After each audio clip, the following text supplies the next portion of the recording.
Hi అండి, అందరు ఎట్లున్నారు? ఈరోజు మా ఇంట్లో స్పెషల్ వచ్చేసి మేము పోచమ్మ బోనాలు చేసామన్నమాట. శ్రావణ మాసంలో చేస్తాం మేము ఇక్కడ వచ్చేసి.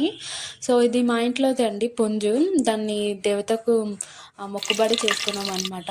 తర్వాత వచ్చేసి నేను బాండి పెట్టుకొని అందులో ఆయిల్ ఇంకా పచ్చిమిర్చి, బిర్యానీ ఆకు, మీ దగ్గర ఉంటే సాజీరా కూడా వేసుకోవచ్చు. నేను ఆనియన్స్ కొంచెం తక్కువగా వేసుకున్నాను, ఎందుకంటే నాకు మరీ చిక్కగా గ్రేవీ అవసరం లేదు. కొంచెం లైట్ గ్రేవీ లాగా ఉంటేనే నాటుకోడి అనేది టేస్ట్ బాగుంటుంది అనమాట.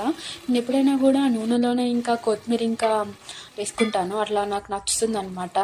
అందులోనే పసుపు వేసుకొని ఇది నాటుకోడి స్కిన్తోనే చేసామన్నమాట, కాల్చి వేసారనమాట.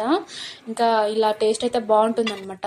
పుంజు కాబట్టి టేస్ట్ ఇంకా బాగుంటుంది. తర్వాత వచ్చేసి సాల్ట్ ఇంకా కారం కూడా వేసుకొని ధనియాల పొడి వేసుకున్నాను, పచ్చి ధనియాల పొడి కూడా వేసుకోండి, బాగుంటుంది. బాగా ఉడికాక చూడండి ఎంత బాగుందో.